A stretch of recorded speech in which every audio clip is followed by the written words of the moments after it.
Behind me is the oldest city in the whole of Europe.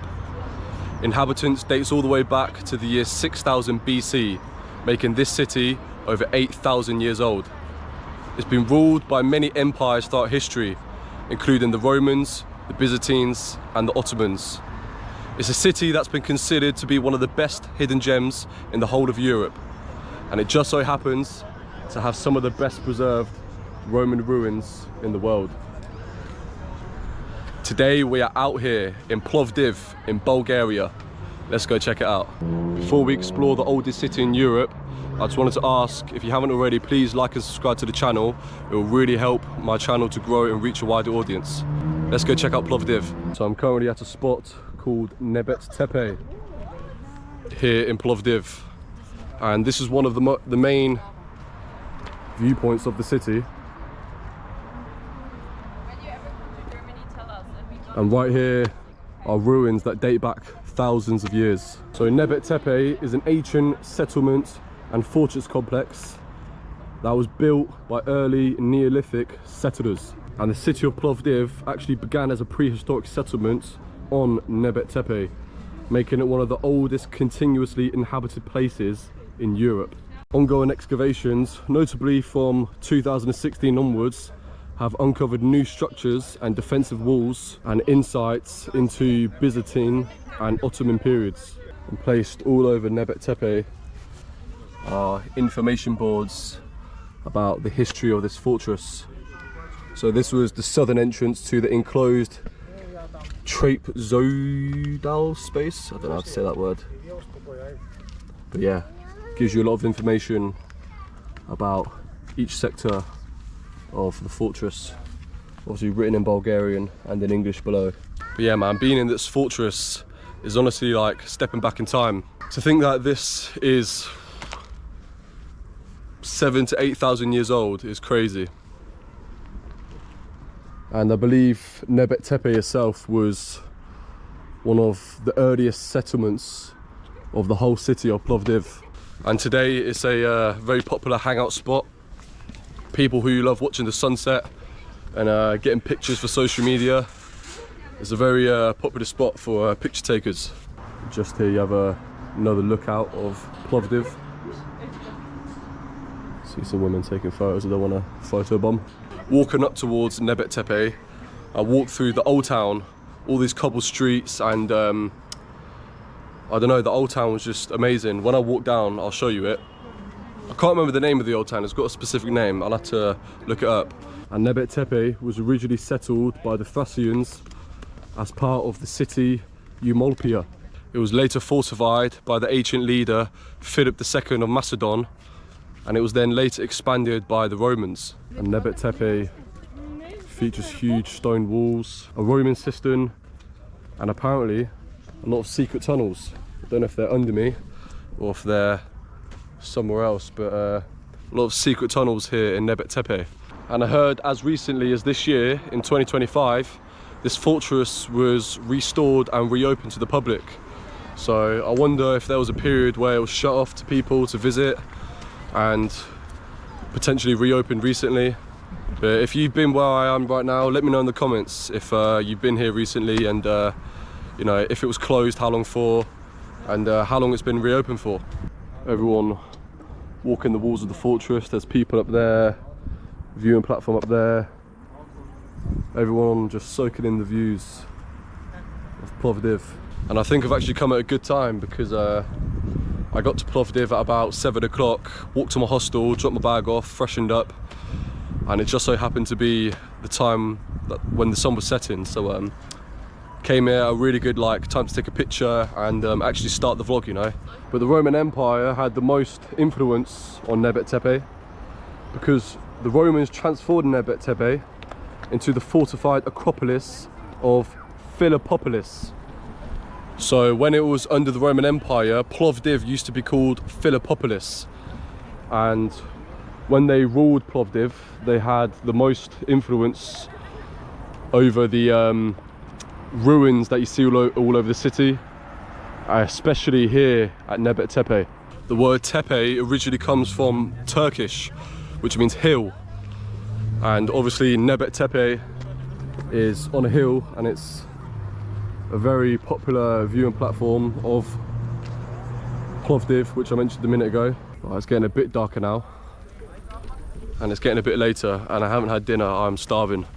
It's just gone 9 o'clock, so what I'm gonna do, I'm gonna head down the Tepe, or down the hill, into Plovdiv, through the old town, and grab some dinner. Walking out of Nebet Tepe, here's the start of the old town. And this restaurant right here, Rahat Tepe, is where I've booked for tomorrow night.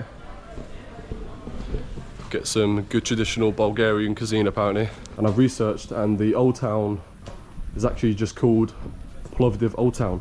But it's known for its cobblestone streets, as you can see, and wood carved facades. It's very different to many old towns you'll see around Europe. You don't get many buildings that actually stick out, which lean over into the streets. And I'm not gonna lie, while walking and talking to this GoPro, I've nearly tripped over about 3 times, so I bet a lot of people fall flat on their face walking around here. Yeah, all the back streets and the alleys are all covered in outdoor seating. And just like many places in Europe, late night dining is a very popular thing. A lot more popular than in the UK. Here's a place, by the way, that I actually found on TikTok, which I find most of the places. It was a Turkish doner, so hopefully get a traditional Bulgarian kebab here. Right, so I thought this place was just a takeaway, but apparently it's an actual restaurant with outdoor seating. So I'm sat here waiting to be served. So my food finally came. I got a mixed wrap. Apparently it's beef and lamb, so let's give it a go.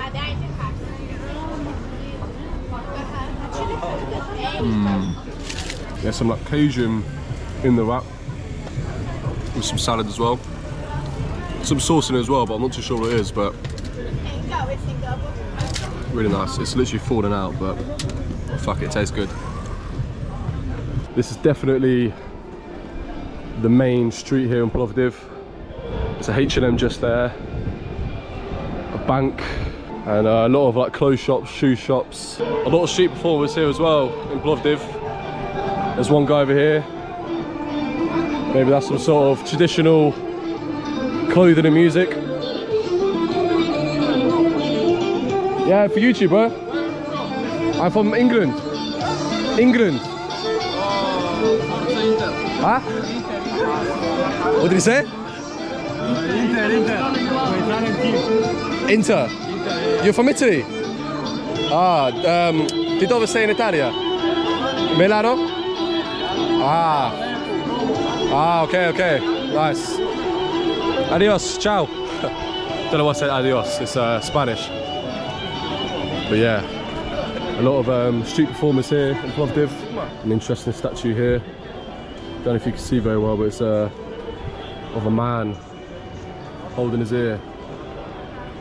And there's a sign just there which displays basically Plovdiv was named the European Capital of Culture in 2019. So it's you know, probably a big accomplishment for the city. So they've got a sign there to in that honour, to celebrate the fact of them winning that prize in 2019. Just here are some ancient ruins, and right next to the ruins, I believe it's a mosque of some sort. Yeah, it's called the Zumaya Mosque. I'll tell you what, it looks amazing. Some palm trees outside it. Right opposite are the some of the ruins here in Plovdiv. I'll definitely come back here tomorrow, tell you facts about the mosque. But at night time, looks amazing, lit up with all the lights at the bottom and the palm trees outside it. Really gives it a nice look. Just look at these ruins right here. These are just planted all over Plovdiv, which run under the city. So you've got the main streets here. This is like the high street with all the shops and the restaurants, and then just below it, it's some sort of amphitheatre, it looks like. but Plovdiv has one of the best preserved Roman amphitheatres in the whole world. I don't think it's this one, but I'm gonna take you there tomorrow. I know at night that they do shows at the amphitheatre, and I was looking online. I was actually gonna buy a ticket. They were really cheap. It was like £10–15 for like a 2-hour show, but I think tonight's show was like, what the fuck was it? It was like opera or something like that. So it's not really my cup of tea. So I didn't want to be sat there for 2 hours watching an opera show. So I thought I'd leave it for tonight. But yeah, I'll definitely go there tomorrow. Check it out in the daytime. I can't believe that it's 10:30 at night and I'm still yet to have a beer. I had one, and that was earlier with a pizza I had for lunch. So yeah, better get a move on and get one in me, because it's 10:30 at night and it's a Saturday. Okay, so I came across this bar here in the Kapana district. I think the bar's called Local, and the reason I came into this place because they had like tops of barrels or like caskets on the walls, which indicated to me that they had a lot of beer selection. So I went in there and I got a pale ale, a local brewed one here in Plovdiv called Cat and Mouse. So cheers to Plovdiv. And they gave me a free ramekin of peanuts for my first pint, so cheers. To all the Friends fans out there, they have a bar here in Plovdiv called Central Perk. Local Bulgarian beer. In the Central Perk bar, sat on the famous orange sofa. Cheers. Here's Plovdiv by night. Just like every place across the world, after night out, people enjoying their kebabs and their late night munch. I've had a good first night in Plovdiv.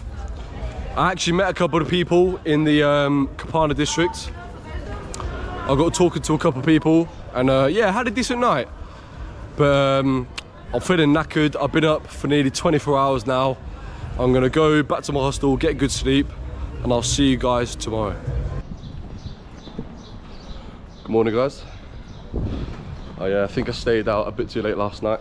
It wasn't too late. It was about 2 AM, but I didn't have as much sleep as I wish I had, because basically I wanted to catch up from the night before because I had to wake up early for my flight. The night before I had like 3 hours sleep, so I had about 7 hours sleep last night. Still feeling a bit tired. Wasn't enough, but I feel cool. Not too tired. Fucking hell, I nearly tripped over a cobblestone. I'm on my way to do a walking tour of Plovdiv. I'm fucking gagging for a coffee, to be honest, because I haven't had I literally woke up like half an hour ago. I literally had to wake up, quickly get ready. So yeah, want a coffee, haven't had any food yet. So my plan is I'm going to hopefully find somewhere on the way to the meeting point. I'll be at the meeting point in 9 minutes. The walking tour starts in 20 minutes. So yeah, about 20 minutes until it starts, 10 minutes till I'm there. And yeah, hopefully find some food and a coffee along the way. So yeah, let's do a walking tour of Plovdiv. And here's the start of the old town here in Plovdiv. I assume that I'll be walking through all of this area today on my walking tour. I was here last night, so yeah, you got a little glimpse of it, of what it looked like in the evening. It's a beautiful day, by the way. I think it's going to get to about 30 degrees today.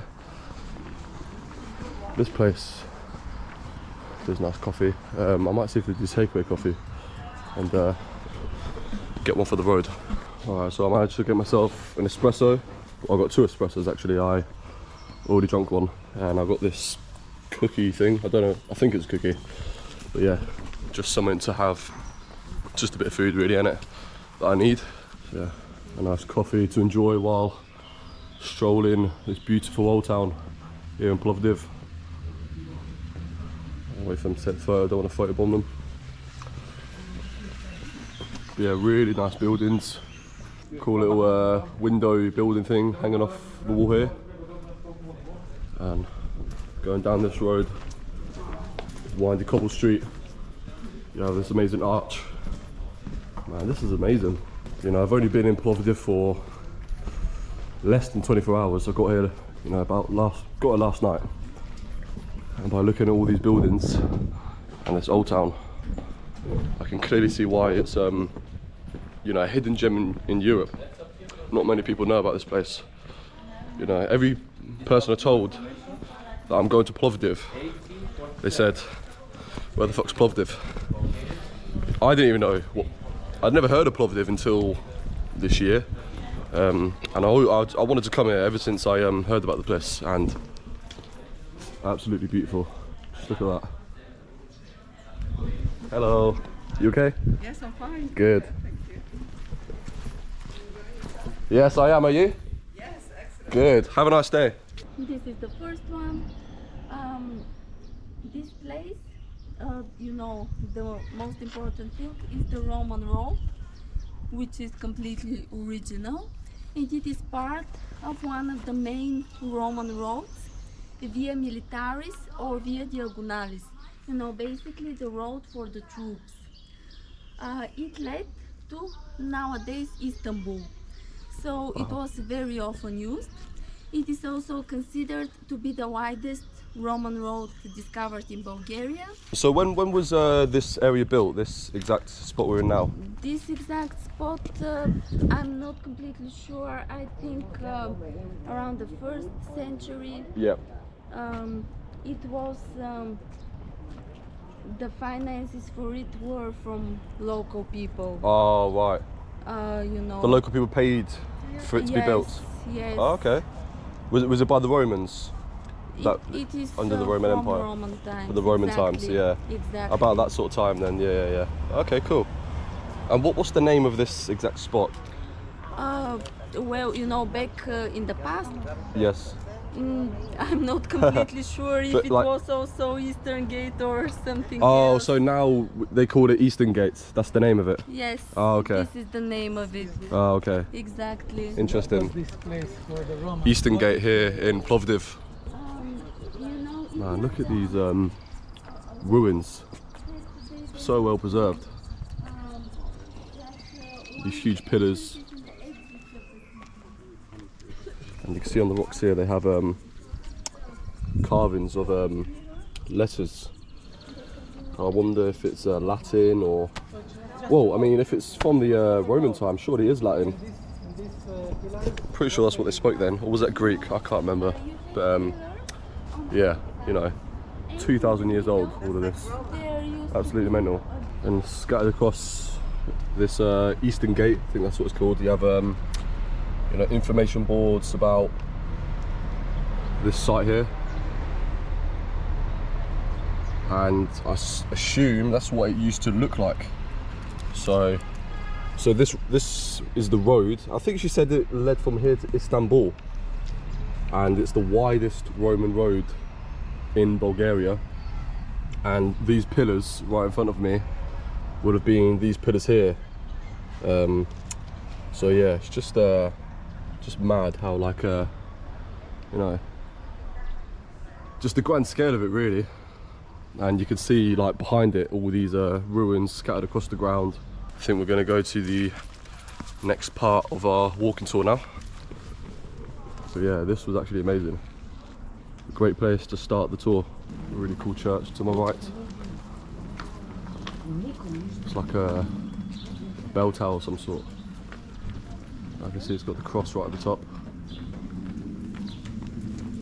Nice colourful buildings over there as well. Okay, so we are here to take a look at the church, and maybe you already know from some general knowledge about Bulgaria, or you already came across the information that we were almost 5 centuries under Ottoman rulership. We were basically part of the Ottoman Empire, and during this era there were a lot of strict restrictions for the Christians, of course. One of it was that the church has not to be taller than a man on a horse. Wow. So you have to imagine the churches, they were basically half underground. This one included. It was initially made out of wood, but it burned down and it has been rebuilt, renovated, restored many times. And you can see the year written on this one, 1905, Yep. which means that the bell tower was built after the liberation of Bulgaria in 1878. Another angle of the church just in front of me. And my tour guide said that churches under the Ottoman Empire, they couldn't be any taller than a man on a horse, which is crazy. So she said what they did was majority of the church was underground. So, you know, anytime you walked in a church, you would immediately go downstairs and you will be pretty much underground. But yeah, crazy that a church could only be, what, like max 2 meters? That's crazy. Man, just take a look at that. That is incredible. Can't describe it. I haven't really seen So buildings like this before. we're here for the house. As I told you, the liberation of Bulgaria was in the year 1878, and around this year, you know, some decades before and some after, we had a very important period called Bulgarian Revival. This was something like the Renaissance, but here it came much later because of the Ottomans. What happened, especially here in Plovdiv, you know, this wasn't the case everywhere in Bulgaria, but here more and more Bulgarians became richer and richer because they were doing trade with East and the West. They were very good merchants, and as a result they started building big houses. The main reason was that they wanted to show off, to demonstrate their wealth. Wow. And you can see some status symbols. First of all, the bright, vivid color. You can see this one is red, the other one is yellow. In those years, it was very unusual and also very expensive to have your house painted in such a color. Another thing is the big number of windows. The more windows, the richer the owner. Nowadays, this is a very popular spot for taking pictures, especially by newly married couples. Always when there is a wedding, they come here for pictures because they believe that when they go through the gate, they will live happily ever after. Yes, this is at least. So it's originally Ottoman, this arch? It is even older, but it existed also during the Ottoman times. We have a lot of stray cats. Some years ago, yes, they made statistics that Plovdiv is the city in Bulgaria with the most cats. But at the moment, I don't know where we stand in this. Cat there just chilling in the shade. So yeah, my tour guide said that back in the day, rich people in the area would build big houses like this, and they would sort of express their wealth through painting their houses in, you know, bright colours such as, you know, red and yellow. And she said that the more windows, the richer the owner would be. So the owner of that house would have been a very rich person back in the day. Yeah, just walked under the arch. A man playing some sort of instrument. It's like the Bulgarian bagpipes. Really nice garden area here in Plovdiv. With some nice plants and trees. Big fountain just there. Interesting sculpture right there. Got a water source here to drink in. Got to keep hydrated on a hot day like this. Apparently that water comes from the mountains here in Bulgaria, so cheers to that. Tastes fresh. Right, so before we get to Nebet Tepe, I need to find out the UFC results from last night. For those who know me, I'm a huge UFC fan, and I wasn't able to watch the UFC fights last night. It was Ilia Topuria versus Charles Oliveira. It's already happened. I have no clue what's happened. Who won? No clue.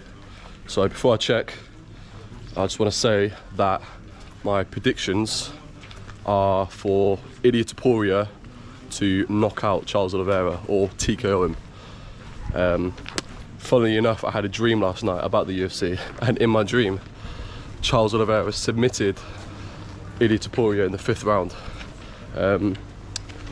So yeah, I'm gonna go with my prediction rather than my dream, and I'm gonna check now who won. But yeah, my prediction is Ilia Topuria via KO/TKO. So let's check. You're gonna get my live reaction. Ilia Topuria won via TKO, as I predicted, in the 1st round. Wow. Sorry to those who don't watch UFC, I might have bored you right there, but for those who do like UFC, I think you would have appreciated that.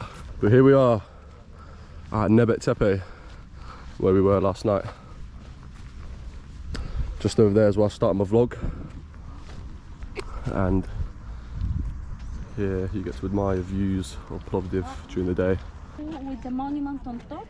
The monument belongs to the Russian soldier Alosha.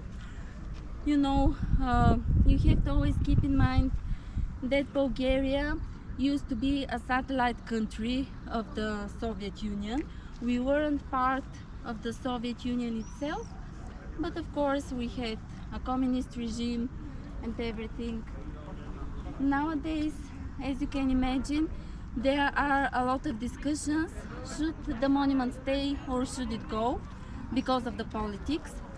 And also some years ago in Sofia, they destroyed all the big monuments from Soviet times. This place, it is called Nebet Tepe, which from Turkish means the hill of the guards, because in the past here were guards overlooking the area for any dangers. You can see 2 types of stones. The more rounded ones are considered to be evidence of the oldest traces of civilization found in the city, and the others are of course fortification walls from more recent times, Roman, after that Ottoman, and so on. This place was closed for around 2-3 years for restoration, and it opened this year, so you're really lucky to have the opportunity to be here, because before it wasn't accessible. It is also a very much loved place by the local people. Very often people come here after work to enjoy the sunset, because from here this is the west and you have really amazing sunsets. In the distance you can see a mountain range, Rhodopa or Rhodopi. This is one of the biggest mountain ranges in Bulgaria. But you can see it is further from the city in comparison to Vitusha and Sofia. You know, Vitusha is really next to the city, much closer. This is the oldest church of Plovdiv. It is still functioning as a church. Very often here you can see, especially on weekends, weddings or christenings. It was built during Roman times, because there used to be a period in the Roman Empire with very big persecutions of Christians, and here on this place 37 people lost their lives because they accepted Christianity. 2 of them were Thracian soldiers from Plovdiv, so they canonized these 2 people, and at first they named the church after them, you know, Saint Sebastian and Saint Magnus. Inside the oldest monastery in Plovdiv. See, there's candles here being lit. And some really nice and interesting paintings on the wall, on the ceiling. So yeah, here's the outside of the oldest monastery in Plovdiv. just like every church and monastery I've been in, they're a bit funny about taking photos or videos. It's weird because my tour guide was like, yeah, you can take a photo, it's fine. And everyone around me is taking photos, but as soon as I get the GoPro out, they're like, no photos, no videos. So, I don't know, a bit of a weird one. So I had to be a bit discreet, but yeah, really nice building though. What bread is this? This is Bulgarian pitka bread. That we made for babies. We Christen the babies. yes, Ah. that's like crusting, but like Baptized. no, but praying for the baby. Oh, is that what was going on inside? Inside are going baptizing and also praying. Oh, okay. This is for free? Yes, What's the name of it? pitka. Pitka. Pitka. Okay, let's try some pitka. I mean, it's probably been touched by those people, but fuck it. Thank you very much. Welcome. Is Bulgarian bread Yes, from Bulgaria? Pitka. pitka. Cheers. What's your YouTube channel? Hawk Explores. Do you have your phone? I can give you it. Yes, I can. I'm always interested in. Yeah, no worries. Do you have English? Yes, excuse me.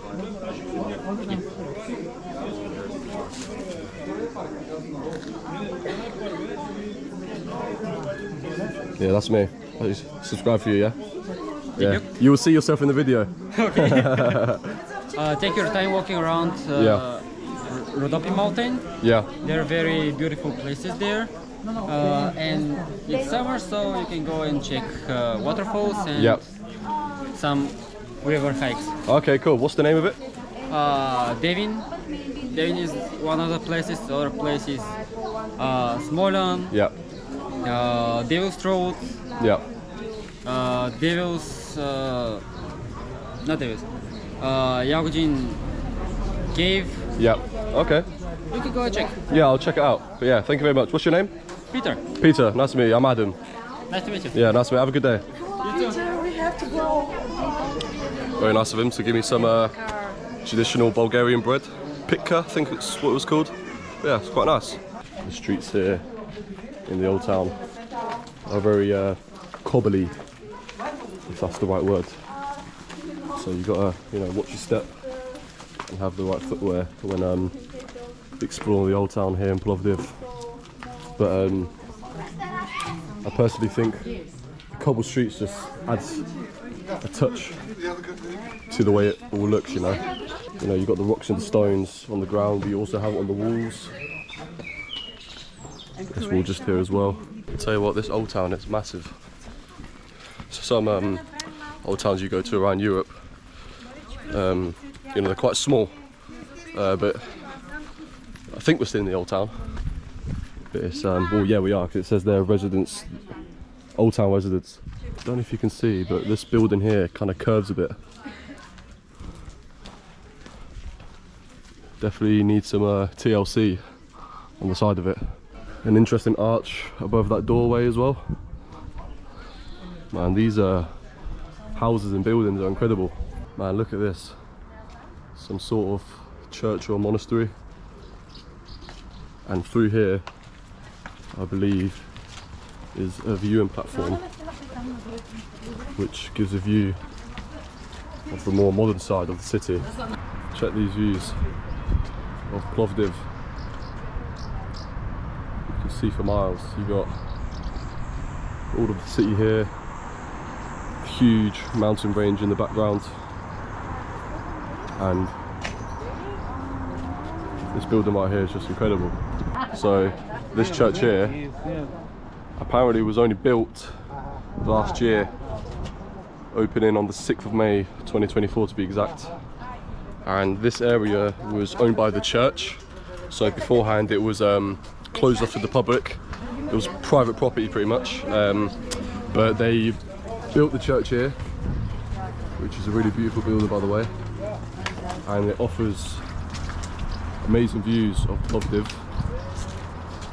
And they've got some nice plants here. I can see there's like some sort of gardens behind it, and a really cool building there with some some sort of artwork. But yeah, this is a really nice spot here in the city. Here's the inside of the church. I won't go properly and I don't want to get told off again. But yeah, here's what the inside looks like. The ceiling's incredible. It's like made out of gold. Looks like some cool chandeliers, and there's some candles there too. But yeah, I was really half-minded to book this walking tour. But I tell you what, I'm really glad I did it. I'm really enjoying it. You know, I'm going to places I wouldn't have gone on my own. I'm learning new information about the places that I wouldn't have found out if I didn't do this walking tour. But yeah, check this really steep staircase here in the old town. I wonder how many people have tripped over and fell on their faces. It is really uneven, and I haven't seen it yet, but I believe here is where the famous amphitheatre is. From the first seat, because only there you have support. One of the best preserved Roman amphitheatres in the world, and this is probably one of, or if not the main attractions here in Plovdiv. It is really interesting how this place was discovered, because until the 70s it was all covered up. This wasn't visible, and here it was just ground with some houses.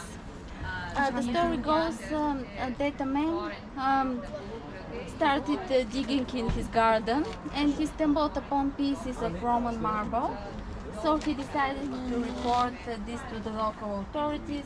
In those years, the Communist Party, they started digging even more, researching, and eventually they had to destroy the house of this person, also the houses of his neighbors.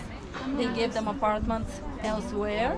But because of this, we have a saying in Plovdiv: never dig in your backyard. Yeah. You never know. You know, with all the Roman heritage that is probably still underground, you don't want to risk it. So they have live shows here, don't they? Yes, nowadays totally in summer almost every evening there is some event. You know, we have different types of events, concerts of national, international stars, also ballet performances, operas, festivals. So basically everything you can imagine you can find here on the program. Even some weeks ago we had an event called Modern Gladiators with a boxing arena in the middle. Oh wow. So, you know, they organize different things. The capacity nowadays is around 3,000, 4,000 people. Another thing, the place also functions as a museum, basically an open-air museum. You can buy tickets over there in the middle. There is a place. If you want to just go inside and to have a walk inside of the place, this is possible, but you have to buy a ticket. Man, this amphitheatre is so impressive. I'm going to come back here later and share with you guys more facts about the amphitheatre. My tour guide covered, you know, some facts already, but I didn't catch it all on footage. So I'm going to come back here later and share with you guys all about this amphitheatre, the history of it, because it's very, very interesting. Some really cool artwork on the side of this building. You can take a look, and after that you can come to the model. This was a Roman stadium right beneath the high street in Plovdiv. I was actually here last night, but you can see it a lot better during the day. Just mental how you just have the high street, you know, your typical high street with all your shops and cafes, restaurants, and then beneath it is, you know, a Roman theatre, or the remains of one, you know, which is thousands of years old, so very well preserved as well. Oh wow, look at this. The capacity was 30,000 people. 30,000, wow.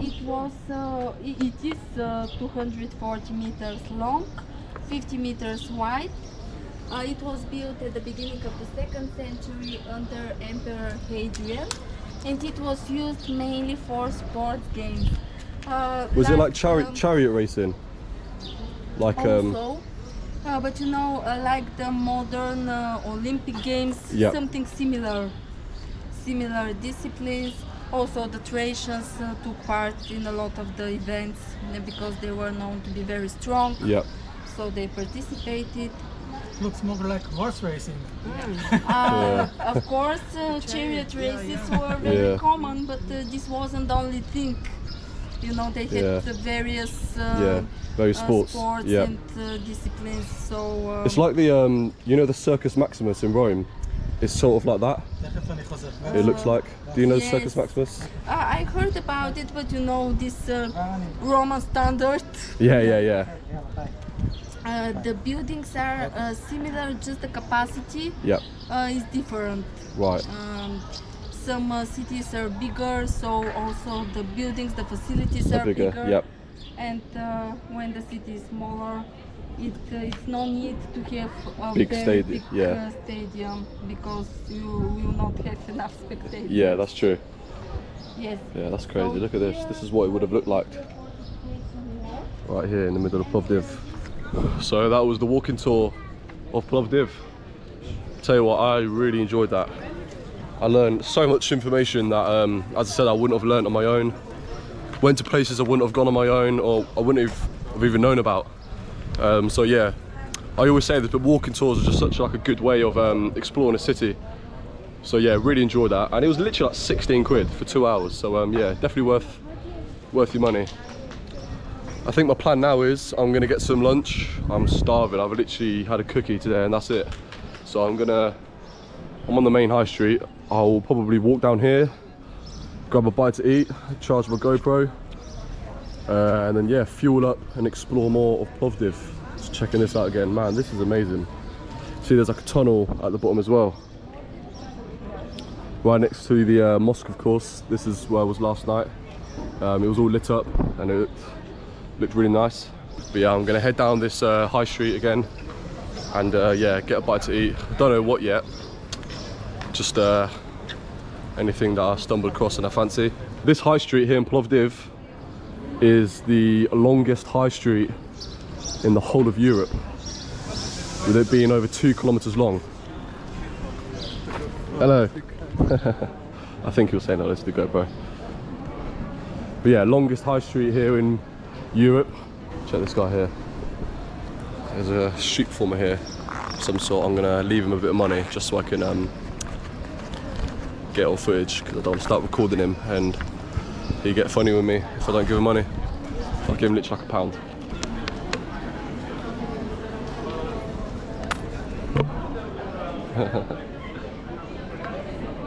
He's high-fiving me.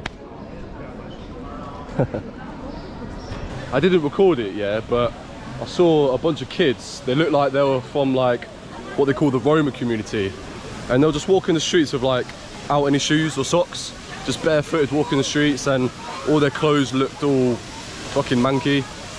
But yeah, it's really sad to see, you know, like kids just walking. They look homeless. Yeah, it's not a nice thing to see here. But anyway, check this out. Really big water fountain here in Plovdiv, and I can feel the particles spraying on my face, and it's so refreshing here on such a hot day. As you've probably noticed on my channel, I love myself a KFC, and there's one here. I just want to get a quick lunch, so I'm going to check inside, see what the menu's like. A Bulgarian KFC. Alright, let's check the menu. English, dining. Oh man, I can tell already that they've got stuff on the menu that they don't have in England.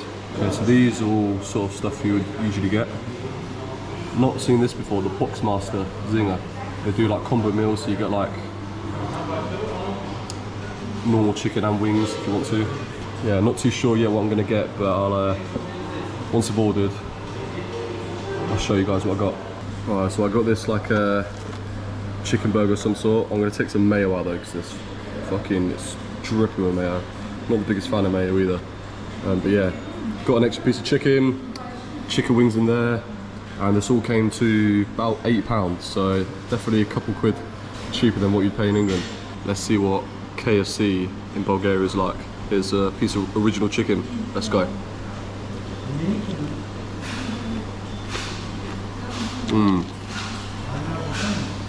Actually banging. Just as good as the chicken you get at home. Just finished my KFC. I'll give it a solid 7 out of 10. It was good. There was some stuff you get on the menu that you don't get back at home. I wouldn't say it was as good as the KFC I've had in like Hungary, you know, like in Budapest, or I had one in Prague. They were a lot better, but this one was still pretty decent. So yeah, I really enjoyed that KFC. As I said, I'll give it a good 7 out of 10. I've had better, but it was still really good. Exceeded my expectations of a Bulgarian KFC. But the plan now is I'm going to go back to the Roman theatre, and I'm going to share with you guys a bunch of facts about the theatre. So let's go there now.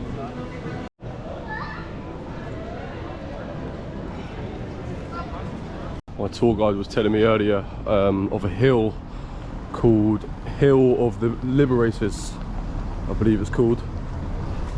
And apparently it's a hill that's even bigger than Nebet Tepe, where I was last night and this morning. So I'm going to go there later, definitely. Get a good view of Plovdiv again. See over there, there's a bride. My tour guide earlier said that when people get married, it's very common for them to take pictures outside famous monuments in the city. Obviously, maybe they're here for a picture stop outside this church. But yeah, you'll see them at the top of Nebet Tepe. You'll probably see them at the theatre.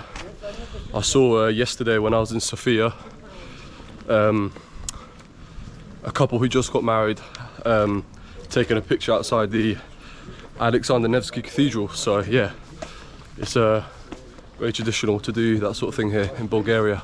It says there, Ancient Theatre, 50 meters away, this way. Right guys, we are out here in Plovdiv's Roman theatre. One of the best preserved Roman theatres in the whole world.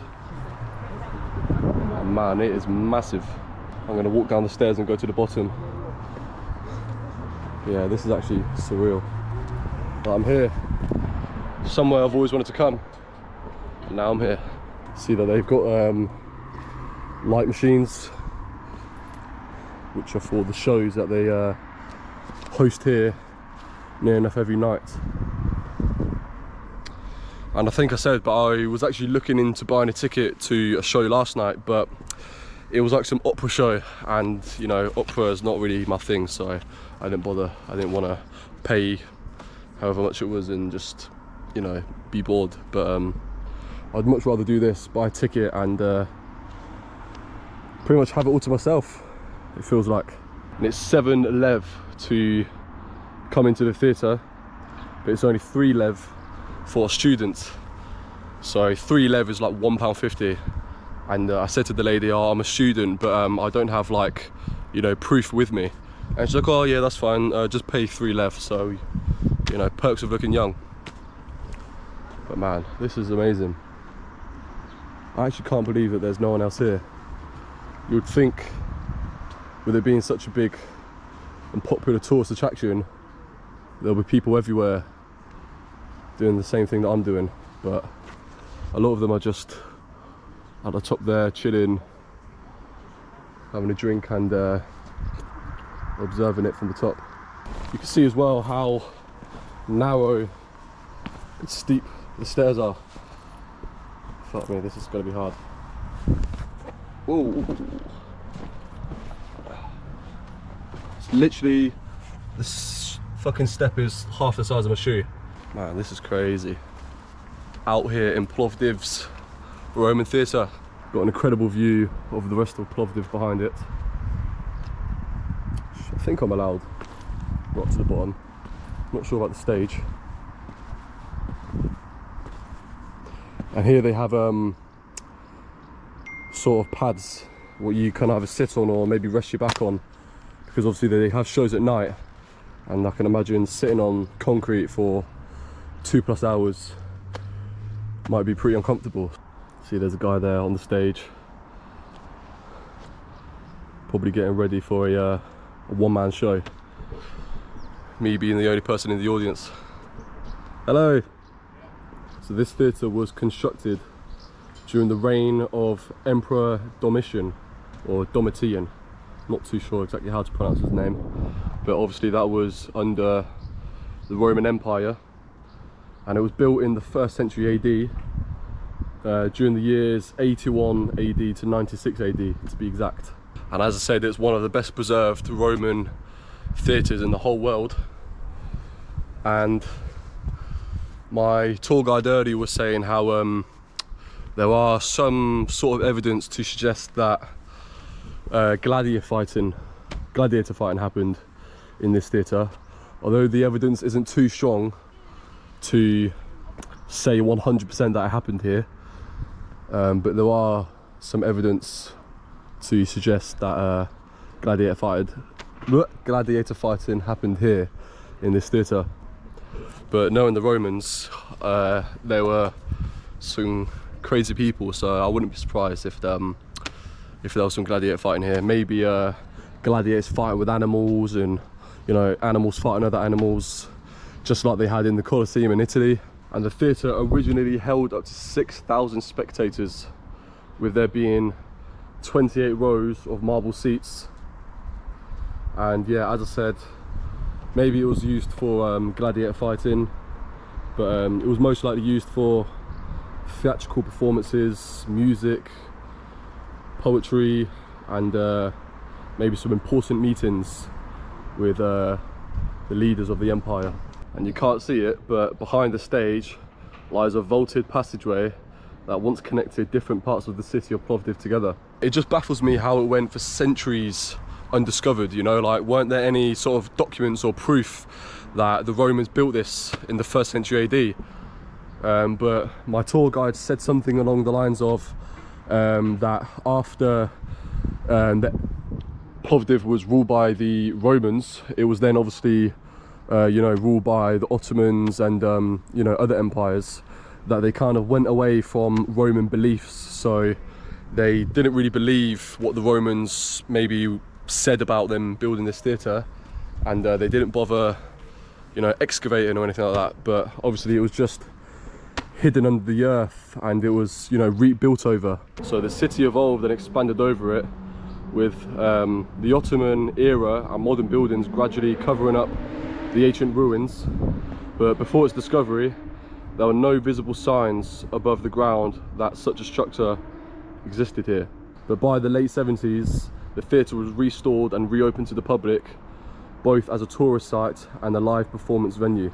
So in a way, modern construction accidentally unearthed ancient history, giving Plovdiv one of its most iconic symbols. So in the 1st century AD, this theatre could seat approximately 6,000 people, but today in 2025, it seats around 3,500 to 4,000 people. But the fact that a theatre, which is over 2,000 years old, can still seat up to 4,000 people today is just absolutely crazy. Even the columns are just still so well preserved. The archway under there, the stairs, I mean, I assume the stairs, well, these sort of stairs have been sort of redone. Definitely not those steep stairs that I was walking down a minute ago.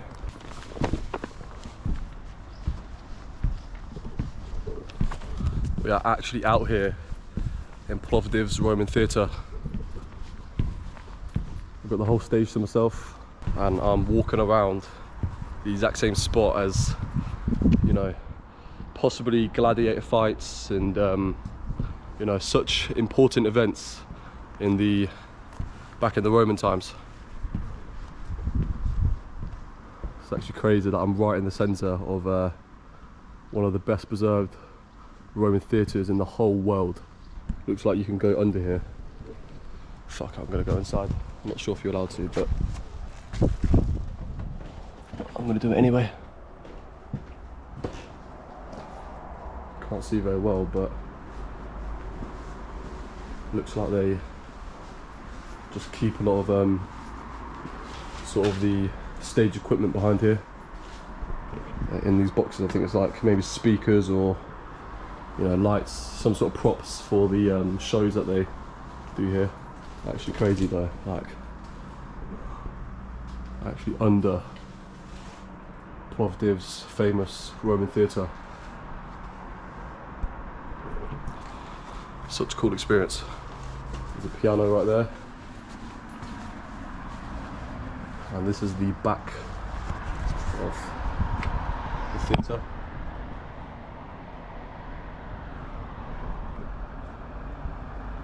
Out here in Plovdiv's Roman theatre. There were even TVs here. Don't think that they were here in the 1st century though. But yeah, really cool to be under here, but not a lot to show you, to be honest. It's just sort of props and things that they use for the performances, sort of musical equipment and stage equipment. Ladies and gentlemen, boys and girls, please welcome to the stage, Hawk Explores!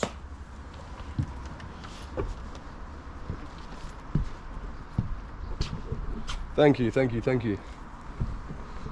If you want to go somewhere where you want to explore Roman ruins or any sort of, you know, well-preserved ruins of history, Plovdiv is definitely one of the best places to do it, especially to avoid the crowds. You know, I'm here in one of the best preserved Roman theatres in the world, and I'm one of 3 people in the entire theatre. I've literally got the whole stage to myself. Never in a million years would you go to Rome any time of the year and get to explore such an iconic monument pretty much to yourself. So yeah, if you want to go somewhere to avoid the crowds, Plovdiv is definitely the place to come. And it's literally the end of June, so it's literally the start of summer, and there's hardly anyone else here. I wonder if you can actually go on top of that concrete bit there. I'm gonna walk around and have a look. Surely this has been restored. This can't be 2,000 years old, this arch. Oh, hello. Staircase here, let's go check it out. Man, I did not expect this. I did not expect to come to Plovdiv's Roman theatre, the most iconic symbol in this city, and be able to walk this far up. Obviously I can't walk any further, but I'm literally on top of the stage, right above where I was a couple of minutes ago. Man, this is mental. I feel like I've stepped back in time 2,000 years ago.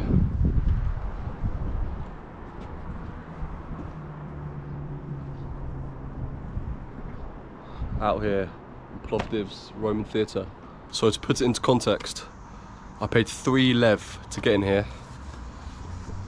3 lev is £1.31. So I paid £1.31 to come inside, not come inside, that sounded a bit weird. Come inside Plovdiv's Roman theatre, have it all to myself, explore it with no one else but me. I don't think I've ever got better value for money in my life. To explore one of the best preserved Roman theatres in the world, to walk around, go underneath it, to go pretty much on top of the stage, be next to these pillars that are over 2,000 years old, do all of this without the crowds, and I paid £1.31 to do this. Yeah, I don't think I've ever spent £1.31 better in my life. Well, can't think of a time I've spent specifically £1.31, but I think you know what I'm trying to say.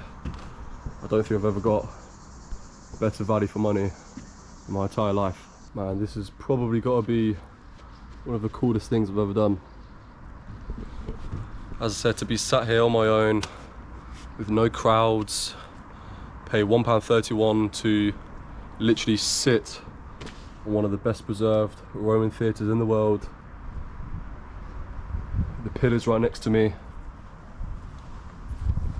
It's got to be one of the coolest things I've ever done. You know, I find history really interesting. You know, I love learning about, you know, the history of places I go to, and just to be sat here on my own, no one else around, to be in the middle of one of Plovdiv's most iconic monuments. Yeah, it's just such a surreal experience. I can't recommend Plovdiv enough.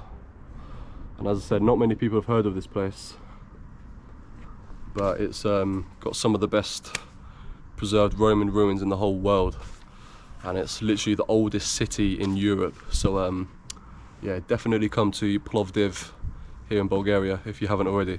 Just behind those gates is the Roman theatre that I was just in, and I've just come to have a sit down. I need to charge my GoPro because the battery's quite low, so I thought this is a good time to cool off with a local Bulgarian beer. I don't know what this one's called. Well, I do know what it's called, I just don't know how to say it. It's in a Bulgarian language. But yeah, this calls for a nice, rewarding beer break. Cheers to Plovdiv. Yeah, that's good. Ah, so refreshing. Whew, so hot as well, man. It's literally like 28, 29 degrees, but it feels so much hotter. But yeah, perfect time just to chill, charge my GoPro so I can have more battery for more filming today, and yeah, just take a break and enjoy a beer. So the plan now is I'm gonna go to a place called Hill of the Liberation, which is a hill that my tour guide told me about earlier. I was gonna go there a bit later, maybe to watch the sunset again, but I've got a table booked at a traditional Bulgarian restaurant at 7. So I'm just gonna go to the hill now before my meal.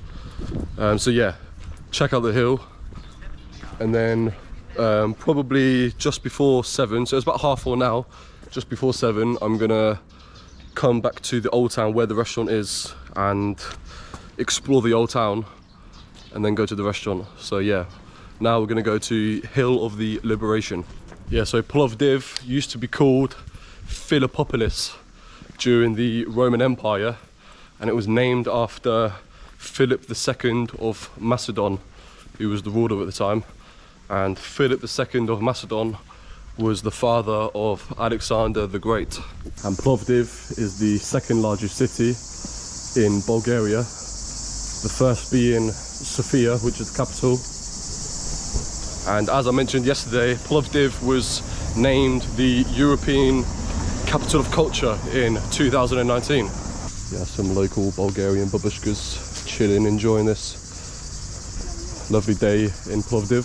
And Plovdiv is often referred to as the city of the 7 hills, but only 6 hills remain today, as the 7th hill was destroyed for construction purposes in the 20th century. I'm just gonna go get another bottle of water because I'm boiling, and I know I have to walk up a big hill to get to the Hill of the Liberations, and I've hardly got any water left. I got myself a fresh bottle of water. I'm good to go. Right, so here is what I believe is the start of the staircase up towards Liberations Hill. We've got some information boards here. Most of it is in Bulgarian, but there is some English. And it also is talking about the wildlife here. I think maybe these animals are animals you'll find in this area of Plovdiv. I might be wrong, but this might be a forgotten part with tourists here in Plovdiv. My tour guide earlier said to me that obviously Nebet Tepe, where was yesterday and today is obviously the main hill that people go to. Which said this one is not as popular, but it's even higher than Nebet Tepe and gives even better views of Plovdiv. Well, I can't find any more stairs to walk up. It's just roads now, so I'm just going to follow the road and hope for the best. Man, it is boiling. Fuck me. It's very hot here in Bulgaria.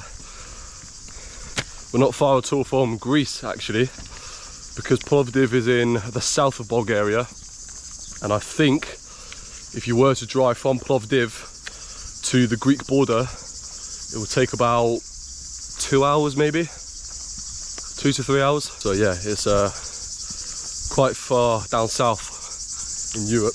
And you can see here along the way there are little bits you can stand and admire the view of Plovdiv. And you can see right in the distance, so you can see over there are like a few modern looking buildings, but right next to it there are just loads of blocks of flats that are most likely from the Soviet times. Right, so I think I'm going up here. Man, I'm proper going off the beaten track. As if Google Maps is telling me to go this way, but I suppose it just adds to the adventure and the memories. But yeah, man, I'm proper out in the sticks, it feels like, here in the middle of Bulgaria. Out here. Whew. Man, it's hot. Alright, this is mad. Google Maps is actually telling me to go up here, up this proper steep hill with stairs that are probably built in the Roman times, probably like 2,000 years old. You never know, maybe Philip II of Macedon probably walked up these steps. Just come across this abandoned building. Might as well check it out while I'm here. Better not be any squatters in there. I can't go in there, it's full of shit, full of rubbish. It's like a dump. Yeah, wonder what that building used to be. Is there even anyone here? Don't tell me I've got all this to myself too. If I do, that'd be fucking sick. So yeah, I'm literally the only person here.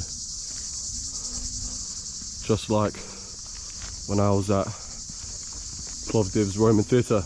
And this hill is also referred to as Bazardnik here in Plovdiv. Not too sure, well, I was going to say not too sure what it means, but it probably means Liberator's Hill. But yeah, the locals called it Bazardnik. And here we are at the top of Liberator's Hill, or Bazardnik. And look at these views of Plovdiv. Absolutely incredible. Where I am now is 234 meters above sea level, and man, it just gives you great views of Plovdiv.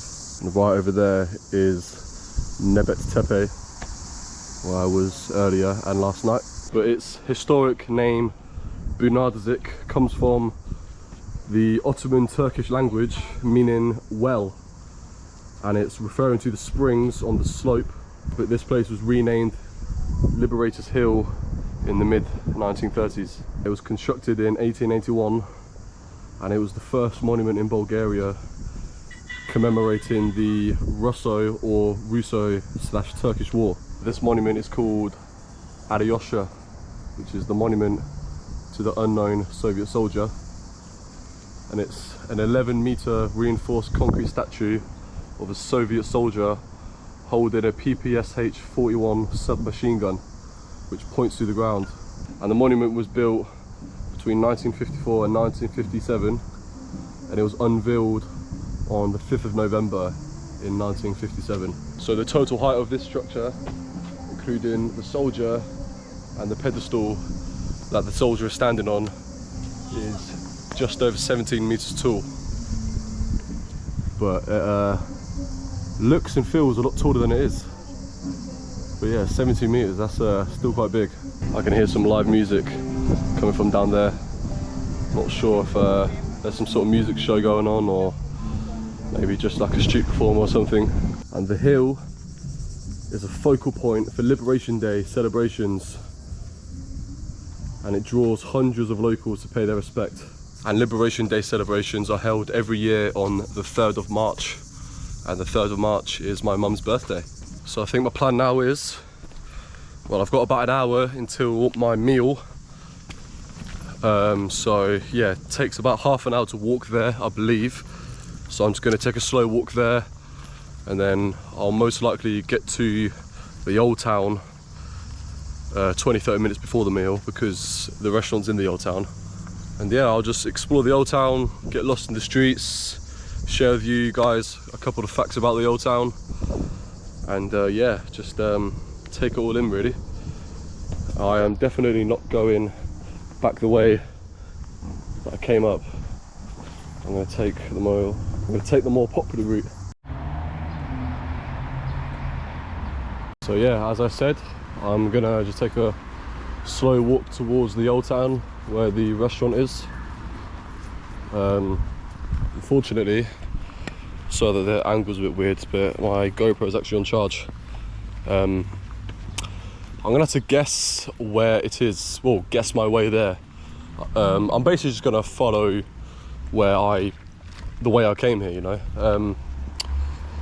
So yeah, I would use Google Maps, but my phone is literally like 15%, and I know Google Maps just drains your battery. Just walking by, and here they have, which I believe is the flag of Georgia. Not sure if it's a Georgian restaurant or anything. Georgia is somewhere I want to go one day. The capital Tbilisi looks a really interesting city, so that's somewhere I plan to go in my life at some point. And now I'm back on Plovdiv's main high street, the longest high street in Europe. And while I'm here next to the old Roman stadium and the mosque here in Plovdiv, I'll share with you some facts. But I just realised there's a staircase, and I saw people coming up and down here, so hopefully I can go in here, hopefully for free. Hopefully I can be here for free. I think you can. There was no gate or no person saying you had to pay. Wow, look at this. Literally right above us is Plovdiv's high street, and right below it is the Roman stadium of Philippopolis. So it was built in the 2nd century AD, and it was constructed during the reign of Emperor Hadrian, and it was part of the major urban development of Philippopolis. And as I said, Philippopolis was the name of Plovdiv during the Roman era, and this stadium had a capacity of around 30,000 spectators, making it one of the largest Roman stadiums in the whole of the Balkans. Obviously Plovdiv is in the Balkan region. Look how well preserved it is, man. Like, it's crazy that, like, you know, Plovdiv is like not a very well known city. A lot of people know about it, but you know, not many people do. And it just has Roman ruins scattered all over the city, all preserved so well. And the best part of it, well, one of the best parts, is that it's open to the public, and people can you know, sit on it and climb up it. You know, there's a lot of places around the world where, you know, you can't even go near it. You just kind of have to, you know, look and observe it rather than going inside. And the stadium held Greek-style athletic games, and the sports that took place here include running, wrestling, discus and javelin. So it was pretty much like a mini Olympics right here in the Roman stadium. And this stadium was built to hold up to 30,000 people, rivaling some of the most famous arenas in the Roman Empire. I'm not sure how well you can see, but basically this was like the curved part of the stadium, and it would have been really, really long, and they would have had events here like chariot racing, as well as all the sports that I mentioned. But they would have had a lot of chariot racing here as well. And the entire stadium was about 240 meters long, and 50 meters wide. But the stadium was actually rediscovered in the 1920s. It was first uncovered during urban renovations in the 1920s, but a full excavation was not possible due to overlying structures.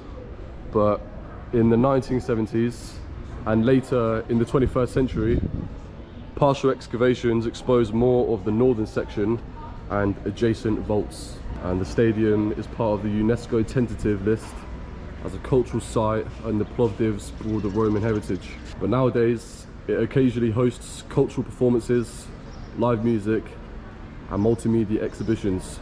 It's a unique venue where ancient history meets modern city life. Well, I better watch my step coming down here, because I tell you what, these stairs are extremely small. Don't know if the Romans had really small feet or what, but my size 10s are struggling, man. And where I am right now would have been where all the spectators 2,000 years ago would have walked through to watch the games here at the Stadium of Philippopolis. And here you've got more stones and ruins of the stadium. It says here that it dates back to the 2nd and 3rd century.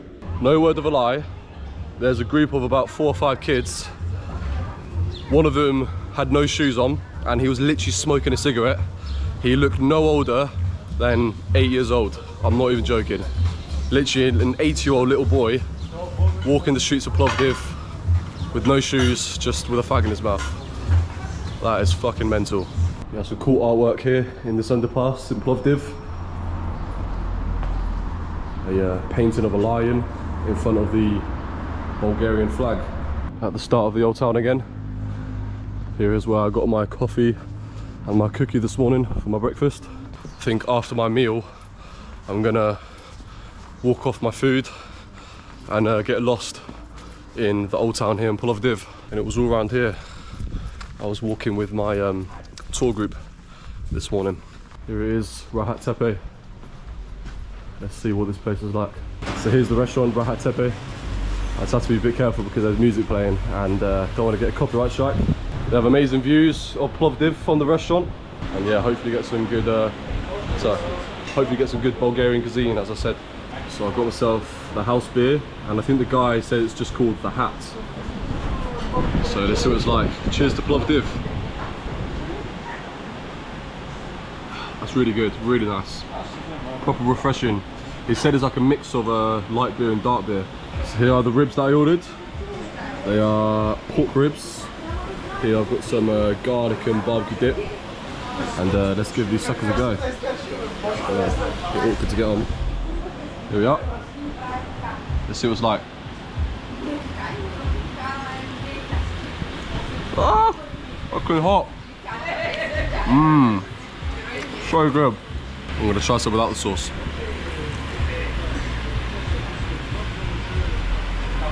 Mmm. Really, really good. Oh, hot though. Really good quality meat. I'll give this a good 8.5 out of 10. So that was Nebet Tepe restaurant here in Plovdiv's old town. And honest opinions, it was alright. I thought it would have been a bit more authentic, but the ribs I got were still nice. I take the 0.5 off my rating. I'll just give it a good 8 out of 10. Yeah, but it was still decent. My plan now is, as I said previously, I'm just gonna walk off my food and explore this old town before it gets dark. Look at this cute dog here. And here's the house that my tour guide was talking about earlier. We actually didn't go this way, so I'm gonna go here and check this part out. Don't know which way to go, left or right. I'm gonna go down here. Take a right turn in. Cat there just chilling, relaxing.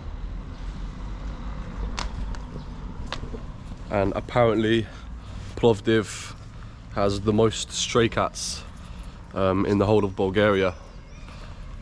I've seen loads throughout my trip. In fact, I'm going to walk up here and see where it takes me. many steps and a lot of uneven ground here in Plovdiv's old town. So just something to keep in mind if you ever come here. You know, wear the right footwear. Just keep it in mind if you do have any mobility issues of some sort.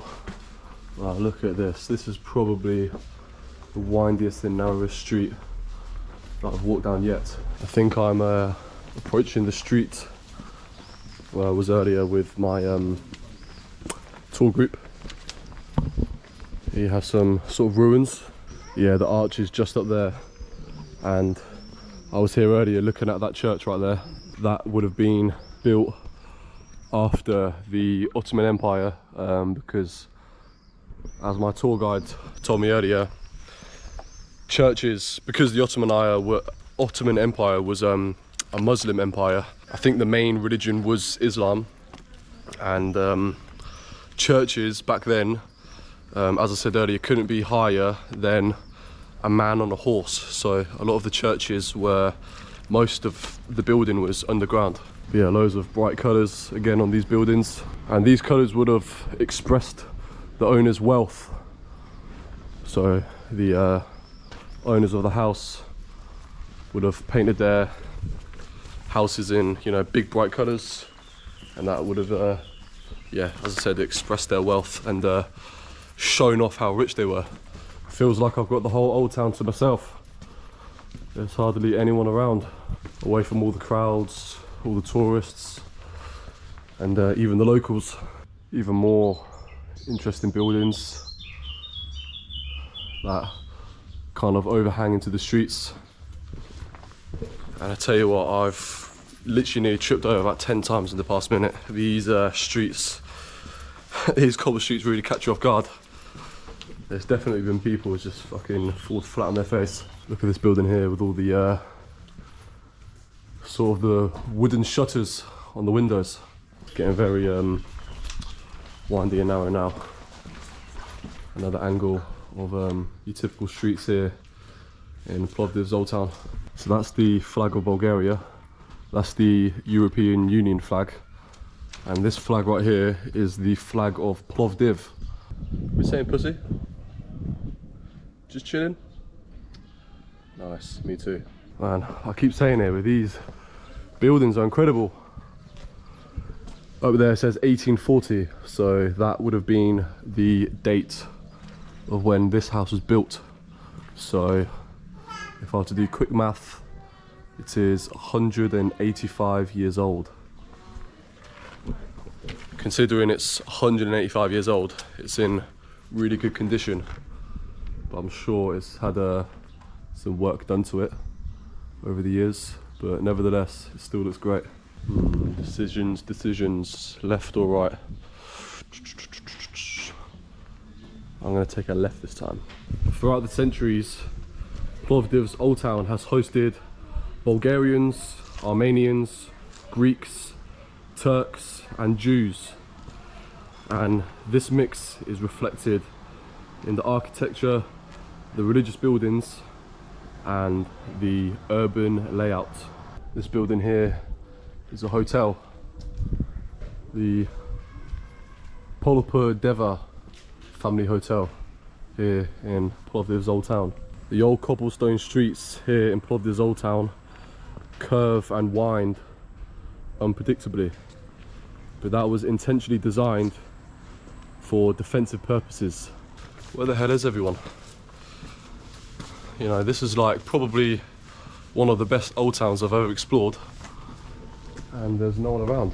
You would have thought with an old town like this, the streets will be packed with people. Left or right? I'm gonna go left. Yeah, really cool architecture here in the old town. It's very different to what I've ever seen before, and it's really well preserved too. Over there I can see the buildings glowing, and if I were to guess, there's a really nice sunset going on right now. So let's go this way and check it out. Let's turn this corner. Wow, so bright. Shame that I don't have my sunglasses with me. Yeah, look at that. I actually have to cover my eyes. It says here that this building is called the Yellow School, and it's the first Bulgarian gymnasium, opened in 1868. Yeah, it really is golden hour out here in Plovdiv. I had an idea. I'm gonna continue walking through the old town, but I'm gonna go to Nebet Tepe one last time for the sunset here in Bulgaria, because I go home tomorrow and it will be my last chance to see the sunset here, so why not go to Nebet Tepe, probably one of the best places in Plovdiv to watch the sunset. Yeah, this is definitely one of, or if not the main places you'll go to watch the sunset here in Plovdiv. And I think I've arrived just in time. Wow, look at that. That is just incredible. Probably couldn't have timed it any better, to be honest. Everyone's here to watch the sunset, get their pictures.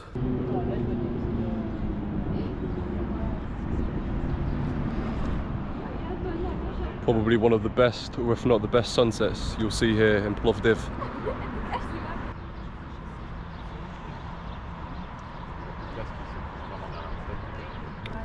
And just like that, the sun disappears behind the mountains.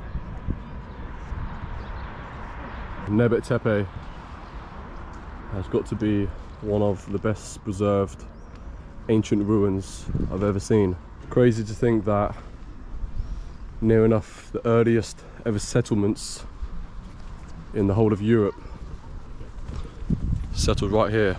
Right over there on that hill is the Hill of the Liberations. That's where I was earlier. Yeah, I'm still really taking in these views of Plovdiv. So I'm saying goodbye to Nebet Tepe. It's been a really cool experience exploring this site here in Plovdiv, and I do hope to come back here one day. I'd love to come with family and friends and show them how cool Plovdiv is. But now I'm gonna walk back through the old town, and I'm gonna go to the centre of Plovdiv near the main street. I'm gonna go to, well, I'm gonna check out that mosque as well. I can't remember the name of it, but I'm gonna check it out at this time of the day, or this time at night, when it's all lit up, because yeah, it looks really nice at night. Very sturdy. Oh, I don't know where I've ended up, but this looks proper ghetto. That bird up there, yeah, 2 birds. Mad. Yeah, there's literally shit everywhere, and rubbish everywhere. The good part of it is that they have some sort of ruins here, although I can tell one of them's been converted to a bin. And here we have the famous Dazu Maya Mosque here in Plovdiv.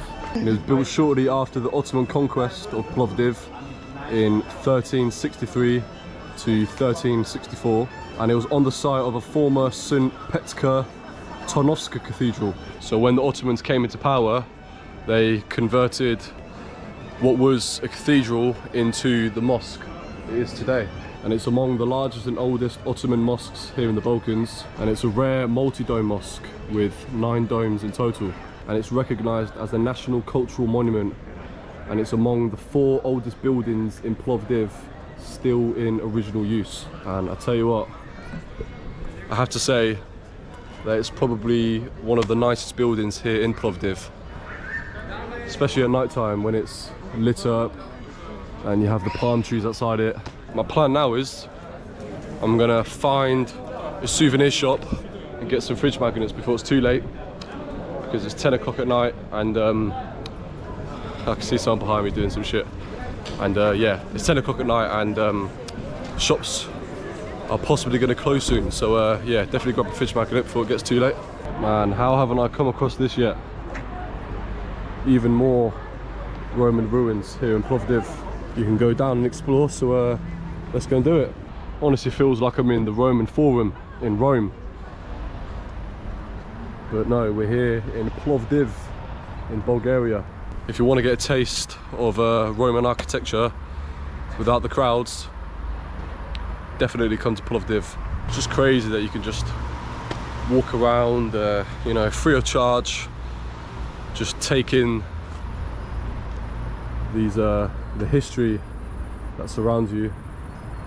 You know, this is all thousands of years old, and I think you can see why Plovdiv is the oldest city in the whole of Europe, with ancient remains just scattered all across the city. It really is like stepping back in time. This surely was another Roman amphitheatre of some sort. Obviously there's rows of seats here, and then just like the theatre earlier, there are like columns at the back, so maybe this was like the stage and people would have sat here, sat where I'm stood right now, and watched the show back in the Roman era. I can honestly see why Plovdiv have some of the best preserved Roman ruins in the whole world. All of this you can see are just ruins from the Roman times. You know, when you think of cities with ancient ruins in Europe, the first places that obviously come to mind are Athens, Rome, but no one probably ever thinks of Plovdiv. While Athens and Rome and many other cities, they're on a, you know, a grander scale, Plovdiv still is up there in the rankings and definitely has some of the best preserved ruins in Europe and possibly in the world. Yeah, I can't recommend this city enough. Definitely come here if you're into history, and they have really good walkways here too, so you don't have to worry about walking over the terrain of Roman ruins. Yeah, crazy that I just stumbled across this. I actually saw pictures and videos of this site, but I completely forgot about it. And yeah, I'm just glad that I stumbled across it, because I probably would have missed it if I didn't walk around this part of Plovdiv. So yeah, glad that I came here and got to really explore these ruins here in the city. 10:30 at night, but it's never too late for ice cream. I've changed my mind. What I'm going to do is I'm going to go back to my hostel and get a good sleep, because I've got to be up really early tomorrow. My bus leaves Plovdiv at 10:30. It's a half an hour walk from my hostel to the bus station, and I want to chill in the morning, get some breakfast, so I'm going to call it a night. Going to get a good night's sleep, and I'll see you guys tomorrow.